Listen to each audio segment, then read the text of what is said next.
सुबह के 7 बजे थे। टंग टंग बाबूजी के कमरे से 2 बार घंटी की आवाज आई। सहायिका मीना उधर जाते जाते ठिठक कर बोली, दीदी साहब आपको बुला रहे हैं। आज बेटी मिनी का दूसरी कक्षा का रिजल्ट है। ऑफिस से पहले उसके स्कूल भी जाना है। तेजी से हाथ में घड़ी बांधते हुए मैं बाबूजी के कमरे में आई। वहाँ हल्का अंधेरा पसरा था। मैंने खिड़की का पर्दा हटाया। बाहर की रोशनी झप से बाबूजी के बिस्तर पर पड़ी। हाँ बाबूजी, मैं आ ही रही थी, उन्होंने कुछ अस्पष्ट सा कहा। मैंने अपनी हथेली उनके माथे पर रख दी। कई दिनों बाद उनकी आंखों में चमक थी। मैं जानती हूँ वो मिनी को आशीर्वाद दे रहे थे। डॉक्टरों का कहना है कुछ महीनों में उनकी तबीयत सुधर जाएगी। वे पहले की तरह बोल पाएंगे, पर उनकी हर बात मैं समझ लेती हूँ, जैसे माँ को शिशु के हर इशारे का पता होता है। मन बचपन के गलियारे में भटकने लगा। बाबूजी की रौपीली आवाज कभी पूरे घर में गूंजा करती थी। कुंदन जैसा तपा हुआ रंग, घनी मूछें और लंबा दिल डॉल। इसके विपरीत माँ इकहरे बदन की, तीखे नैन नक्श वाली थी, रंग गोरा पर दबता हुआ सा। जहाँ बाबूजी आत्मविश्वास से भरे थे, कुशल व्यापारी, गांव के सबसे बड़े रईस का दम्भ उनके हाव भाव में बसा हुआ था, वहीं माँ को हमने कभी ऊंची आवाज में बोलते ना सुना था। सुना है उनके बाबूजी से रिश्ते के समय ही दादी ने साफ कह दिया था, हमारे यहाँ औरत जात की ना चलती। माँ ने कभी अपनी चलाई भी नहीं। वह अंतर्मुखी थी। उनका सबसे बड़ा अपराध पहली औलाद यानी मुझे, एक बेटी को जन्म देना था। बकौल दादी हमारे खानदान में छोरी ना जनी जाती या जन्म लेने ही नहीं देते थे। पुत्र होने की स्थिति में बाबूजी सारे गांव को खोज देने की इच्छा रखते थे, पर मेरे जन्म ने उन्हें क्रोध से भर दिया था। उनका बस चलता तो खाट के पाए के नीचे रखकर या दूध भरी परात में मुझे डालकर मुक्ति पा लेते। यह माँ का पहला और आखिरी विद्रोह था जो उन्होंने मुझे जीवित रखने के लिए किया, वरना खानदान के नाम पर बेटी की बलि आम बात थी। 2 साल बाद बाबूजी और दादी की इच्छा पूर्ण हुई जब मेरे भाई दीप ने हवेली को अपने रुदन से गुंजायमान किया। बाबूजी ने दीप को कुल दीपक का सम्मान दिया, पर माँ का अपराध रत्ती भर भी कम न हुआ। दीप राजकुमारों की तरह पल रहा था। उसकी हर इच्छा, हर छोटा सा इशारा सबके लिए आदेश था। कहीं गलती से वो गिर जाता या हल्की फुल्की चोट खा जाता तो नौकरों के साथ साथ माँ और मुझे भी बाबूजी के कोप की चिबुक सहनी पड़ती। जब देखो बाबूजी दीप की सिरौरी करते, उसी से खेलते, घुमाने ले जाते, हर जिद पूरी करते। उनके लिए मैं केवल नेपथ्य में कभी कभी नजर आ जाने वाला साया थी। कुछ साल बाद दादी चल बसी। दीप के पास बाबूजी थे तो मेरे पास माँ का संबल था, या शायद मैं माँ का सहारा थी। चाहे मुझे बाबूजी की उपेक्षा मिलती हो, पर भौतिक सुख सुविधाओं की मुझे कमी ना थी। बाबूजी ने हर सहूलियत दी हुई थी, बस भावनात्मक लगाव नदारत थी। स्कूल में मैं खुश रहती, ढेरों सहेलियाँ और उन्मुक्त वातावरण। पढ़ना मुझे पसंद था, किताबें अनोखी दुनिया का दर्पण जो मेरे कल्पनाशील मन को पंख लगा देती। समय के साथ दिल से ईर्ष्या पिघलने लगी। मैं स्वयं को बंधन मुक्त समझने लगी और उसे जंजीरों में जकड़ा हुआ। मुझे उससे प्यार तो था, उससे बात करना, खेलना चाहती थी, पर जो विशिष्टता का विष उसके बाल मन में घर कर गया था, वो उसे किसी से जुड़ने नहीं दे रहा था। मेरे साथ उसका व्यवहार एक मालिक जैसा रहा। माँ के साथ भी बदतमीजी से बात करने से नहीं चूकता था। मैं जंगली बेल सी बढ़ रही थी।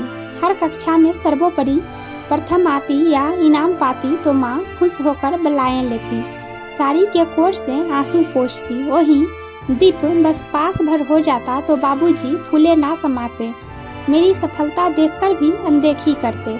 हाई स्कूल पास करके मैंने शहर के बड़े कॉलेज में लॉ में एडमिशन ले लिया और हॉस्टल में रहने लगी।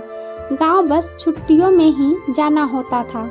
मेरा लॉ का 3रा वर्ष था, तभी बाबूजी ने दीप को अमेरिका की एक यूनिवर्सिटी में एनरोल कर दिया। वहाँ की तड़क भड़क ने उसके होश उड़ा दिए। हर थोड़े दिन बाद वो पैसे की डिमांड करने लगा। बाबूजी भी शौक से पैसा भेजते रहे। लॉ की पढ़ाई पूरी होते ही मेरी दिल्ली में एक लॉ फर्म में नौकरी लग गई और यहाँ मुझे अपने जीवन साथी सुधाकर मिले।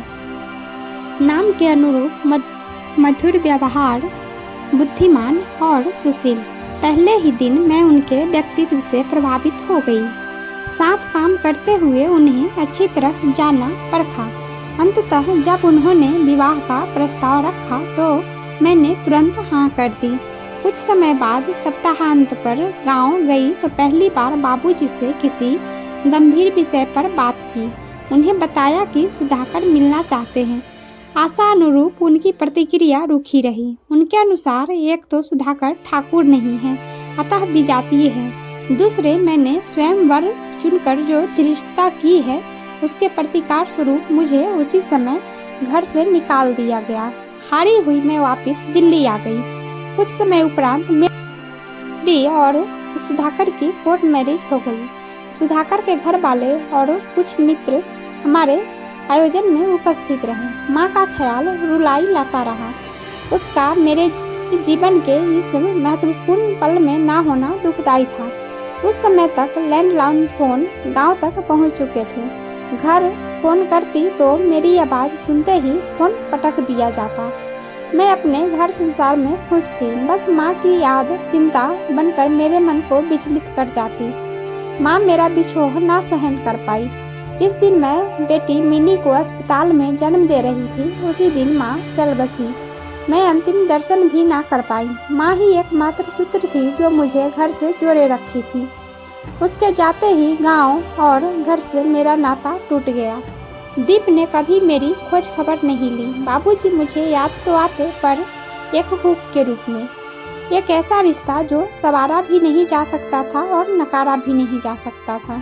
देखते देखते 5 साल बीत गए। मैं और सुधाकर अपनी प्राइवेट प्रैक्टिस, घर गृहस्थी और मिनी के लालन पालन में मगन थे। ऐसे में एक दिन गांव के पड़ोसी जो किसी जमीन के केस में कोर्ट आए थे मुझसे टकरा गए। मुझे वकील के चौके में पहले देख खुश हुए, फिर बाबूजी की हालत पर अफसोस जताने लगे।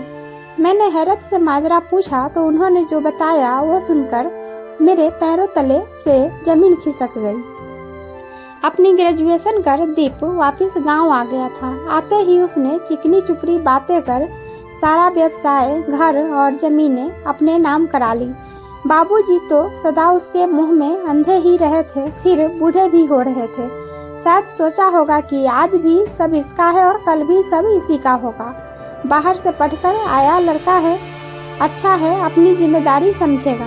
पर जो विशिष्टता का जहरीला पेड़ उन्होंने बोया था उसका दंश झेलना अभी बाकी था।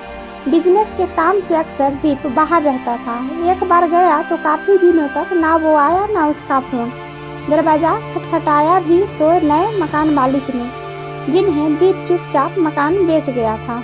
बाबूजी को पता चला कि 10 दिन पहले घर, व्यवसाय और सारी संपत्ति बेच कुल दीपक जी अमेरिका 9-2-11 हो चुके थे। इतना बड़ा विश्वासघात और वो भी जान से प्यारे बेटों के हाथ वे बर्दाश्त ना कर सके और पक्षाघात के शिकार हो गए। उन्हें संभाला हमारे पुराने वफादार नौकर मोती ने, जो उन्हें अपने घर ले गया था और यथासंभव इलाज करा रहा था। यह सब सुनते ही तुरंत पैर में और सुधाकर बाबू के पास पहुंच गए। मुझे देखते ही आंखों में अविरल आंसू बहने लगे। दुख, शर्मिंदगी, पश्चाताप से भरे नीर उनके गालों से बहकर मेरे हाथों पर गिरने लगे। उस एक क्षण में जाने कितने पलों गुजरे की करुआहट बह गई। हम दोनों के मध्य किसी अदृश्य शक्ति ने मानो पिता पुत्री को एक अटूट बंधन में बांध दिया। मुझे लगा मेरा आज ही जन्म हुआ है और मेरा जन्मदाता मेरे होने को स्वीकार कर खुशी मना रहा है। हम उसी दिन बाबूजी को दिल्ली ले आए। उन्हें अच्छी चिकित्सा उपलब्ध कराई है। इन 6 महीनों में सैकड़ों बार रो चुके हैं। जब एक बार मैंने कहा क्या दीप की याद आ रही है तो घृणा और वितृष्णा से उन्होंने ना में सिर हिला दिया। मिनी को देखकर उनके चेहरे पर असीम सुख आ जाता है। मुझे और सुधाकर को ऑफिस भी देखना होता है तो सारे दिन की सहायिका मीना को रख लिया है। बाबूजी की हालत में सुधार है, हाथों में हलचल है, अब सिरहाने लगी, घंटी बजाने लगे हैं। एक बार टंग मीना के लिए, 2 बार मुझे बुलाने के लिए और 3 बार मिनी के लिए। अधिकतर 3 बार घंटी बजी है और मिनी दौड़कर नानू के पास चली आती है। धीरे धीरे जबान भी उठने लगी है। मैं प्रतीक्षारत हूँ कब उनसे रुकी हुई बातें कर पाऊंगी। उनके प्रति नाराजगी जो सारी जिंदगी रही कि वे अब सही अर्थों में पिता नहीं बन सके, कहीं तिरोहित हो गई है।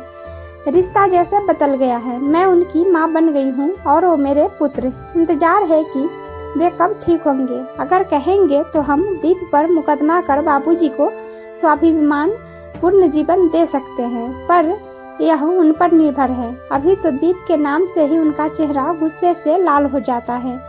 जब वो मुग्ध होकर मुझे और मेरे परिवार को देखते हैं तो मन करता है काश माँ भी यहाँ होती।